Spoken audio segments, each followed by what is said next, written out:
Good afternoon and welcome. I am Ofonono Joseph, coming to you live from Oyo, the capital city of Akwa Ibom State. This is Spotlight Africa, brought to you by Spectrum Television. Today on Spotlight Africa, Kenyan President Ruto says Haiti crisis can and must be solved. Egypt's Sisi pardons jailed Egyptian-British activist Alaa Abdel Fattah. 3 West African countries to quit UN top court.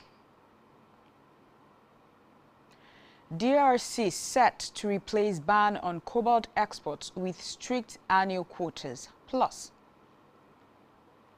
South African conservationists mark World Rhino Day amid rising poaching threat.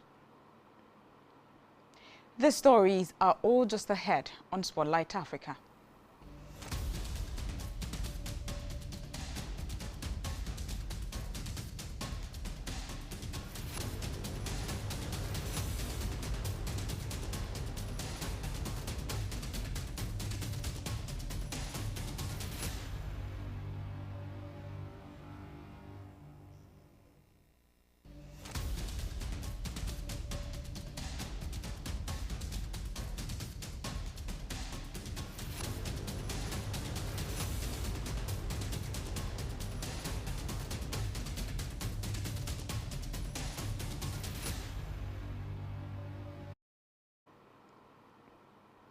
Good afternoon and thank you so much for joining us on Spotlight Africa.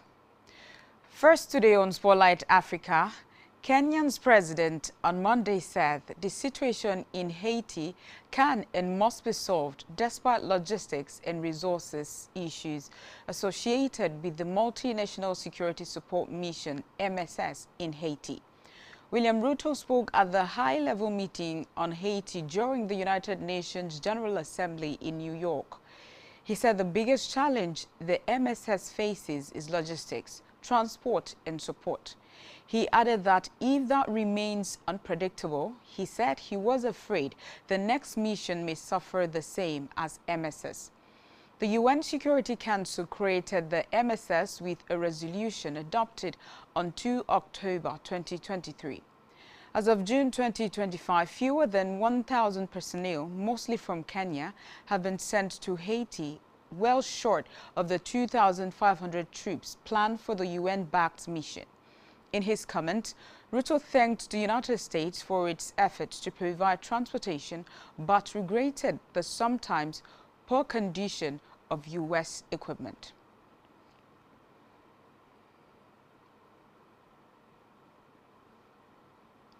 In another development, Egyptian President Abdel Fattah al-Sisi issued a pardon on Monday for prominent activist Alaa Abdel Fattah, who has been jailed for the better part of the past decade.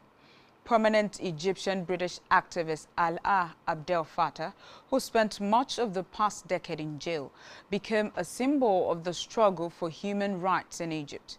His pardon Monday by Egyptian President Abdel Fattah al-Sisi followed a long campaign for his release, including a 10-month hunger strike by his activist and academic mother. The 43-year-old British-Egyptian national, who was pardoned alongside 5 others, was a leading figure in Egypt's 2011 uprising and was jailed under each administration since. Following his latest arrest in 2019, Abdel Fattah was sentenced in December 2021 to 5 years in prison for spreading false news after sharing a Facebook post about alleged torture in Egyptian jails. Away from that, Burkina Faso, Mali and Niger have announced they will immediately withdraw from the International Criminal Court (ICC), labeling it an instrument of neo-colonialist repression. The 3 military-led countries issued a joint statement saying they would not recognize the authority of the United Nations Top Court based in The Hague. The court has not yet responded to the decision by the 3 countries, all of which with close ties to Russia, whose leader Vladimir Putin has been subject to an ICC arrest warrant. The 3 states said they wanted to set up indigenous mechanisms for the consolidation of peace and justice. They accused the ICC of targeting less privileged countries, echoing criticism from Rwanda's President Paul Kagame, who has previously accused the ICC of holding an anti-African bias. The ICC was set up in 2002 to legally pursue cases of genocide, crimes against humanity, war crimes, and aggression. Elsewhere, the Democratic Republic of the Congo, the world's top cobalt producer, is lifting its export ban starting October 16th. Congo will now control global supply through strict annual export quotas. The country's strategic minerals regulator announced Sunday. For the rest of 2025, miners will be allowed to export up to 18,125 tons of cobalt, a key material in electric vehicle batteries.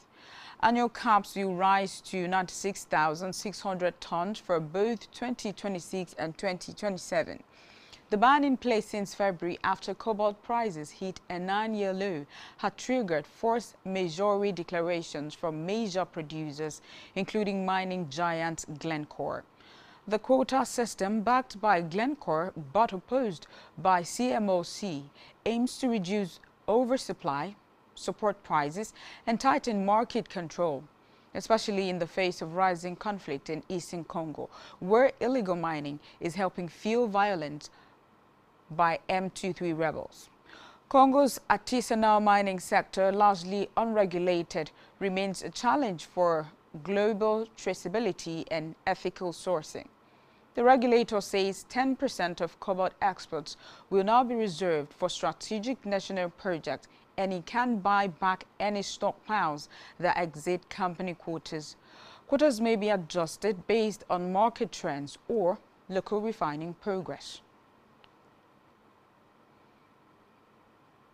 In a separate development, Ebola vaccinations has begun in the affected region of southern Congo.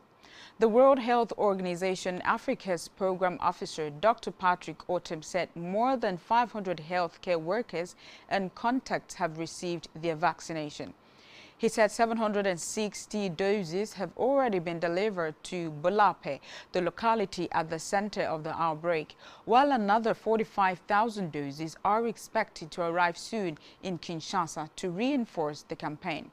Recall that a fresh Ebola outbreak was announced by Congolese authorities on September 5 in the locality of Bulape in Kasai, a south-central region in Congo close to Angola. Away from that, the criminal trial of South Sudan's suspended vice president began in the capital Monday as Riek Machar appeared in a cage alongside his co-defendants. It was the first time Machar had been seen in public since he was placed under house arrest in March. Recall that President Salva Kiir suspended Machar as his deputy earlier this month after justice authorities filed criminal charges for Machar's alleged role in an attack on a garrison of government troops earlier this year. In addition to treason, Machar and 7 others face charges of crimes against humanity, murder, conspiracy, terrorism, destruction of public property, and military assets. The trial by a special court in Juba, the capital, was broadcast on national television. In his opening remarks, a lawyer for Machar opposed the trial, describing it as an incompetent court that lacks jurisdiction. The defense argued Machar cannot be criminally charged without hurting the spirit of the 2018 peace deal between Machar and Kiir to end a deadly civil war that caused an estimated 400,000 people. M23 rebels extend opening hours at DRC-Rwanda border. Stay tuned for details of these and more after this timeout.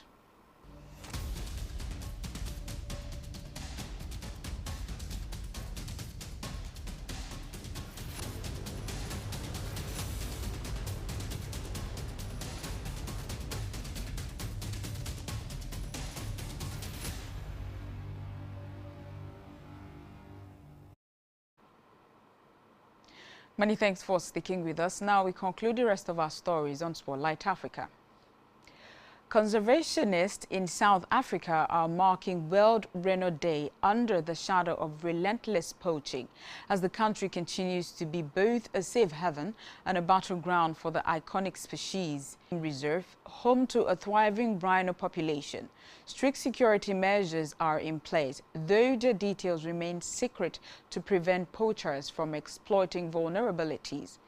On average, one rhino is still killed every day in South Africa, underscoring the scale of the threat.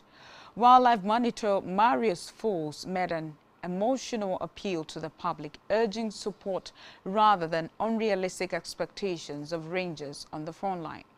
South Africa holds the world's largest populations of both black and white rhinos, around 2,000 and 12,000 to 13,000 respectively, making it a global stronghold for the species. But this status also makes the country a prime target for organized crime syndicates driving the illegal horn trade. Gillian Rhodes of the Peace Parks Foundation says that while South Africa's conservation record is globally recognized, it comes at a price. According to the International Rhino Foundation, there are about 26,700 rhinos left in the wild globally. South Africa's conservationists stress that their role as custodians of the species is critical to preventing extinction. Despite the challenges, they remain hopeful that community engagement, international cooperation, and relentless vigilance will keep the animals safe for generations to come. Meanwhile, South African police say they have dismantled a crystal methamphetamine laboratory with drugs worth $20 million discovered on a farm in the east of the country. According to a statement, 5 people from a North American country have been arrested, while 2 others, believed to be from West African countries, fled the scene. Police photographs show industrial manufacturing equipment along with weighing scales and lunch boxes filled with the illegal drug. According to UN, in a 2022 Global State of Harm Reduction report, South Africa was described as one of the largest crystal meth consumer markets in the world. Its geography and porous borders make it an ideal transit point for illicit drugs.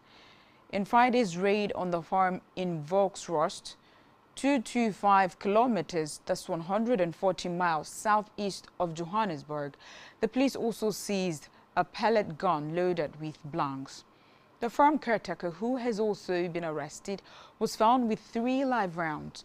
The police had been acting on a tip-off with the informant reporting a strange chemical smell emanating from the premises of the farm, which raised suspicions of illicit drug manufacturing. Elsewhere, at the Grand Barrier border point between Goma in the Democratic Republic of Congo and Rubavu in Rwanda, movement never stops. A crowd stretches on both sides, endless lines. Women, men, children all waiting. Suitcases, packages, goods. These flows are unlikely to slow down. The AFC M23 administration has extended, the crossing hours at the Grand Barrier. Under Kinshasa's authority, the border was open from 6 a.m. to 3 p.m. Opening hours now go from 6 a.m. to midnight. This measure is set to benefit small cross-border traders, essential to the local economy of both countries, like Kevin Amani. He described the new hours as good news. This decision, announced last week by the AFC M23 administration, is justified by a migratory influx that rebels say they want to facilitate. The DRC accuses Rwanda of supporting M23 rebels, which have controlled Goma since January. Kigali continues to deny it. Meanwhile, local civil society welcomed the extended hours, but expects Kinshasa to reinforce its allegations against Kigali. Moving now to Botswana, where President has declared yet another holiday to celebrate the country's first gold medal in the World Athletics competition. While speaking in New York, where he is attending the United Nations 80th General Assembly, President Duma Gideon Boko lauded his athletes mainly for their resilience, self-belief, and behind-the-scenes hard work. Boko designated September 29th as a public holiday to commemorate the country's victory. The celebration will take place just a day before the nation celebrates its Independence Day on 30th September.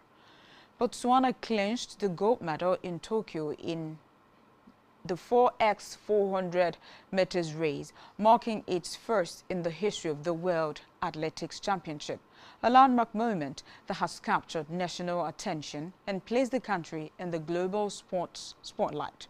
The 10-time world champions, the U.S. team, came second, while South Africa came in third. Botswana's team comprised Lee Bikampilo Epi, Let's See Leo Tebogo, Bayapo Ndori, and Busang Koleng Kabintinashi in a rain-soaked race.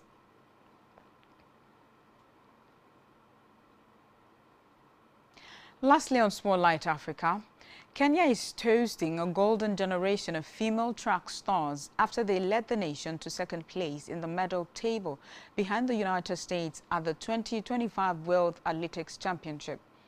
Female runners won 6 of the East African nation's 7 gold medals in Tokyo, sweeping top spots on the podium in every event from 800 meters up to the marathon. The remarkable run of victories culminated in a stunning upset as Lilian Odira won the 800 meters on Sunday, shattering her personal best by nearly 2 seconds as well as a 42-year-old championship records in the process. What makes the feat even more impressive is that Odira, 1,500 meters champion Faith Kimpiyongon, and marathon winner Piers Shemchiriga are all mothers. Indeed, Odira, 26, spent several years away from the track to start her family with 2 boys now aged 4 and 2 before returning to competition in 2023. This has been Spotlight Africa, brought to you by Spectrum Television. Do ensure to follow us on all our social media handles and subscribe to our YouTube channel, all of which you can find on our website, spectrumtvlive.ng. My name is Ofonono Joseph. Good afternoon.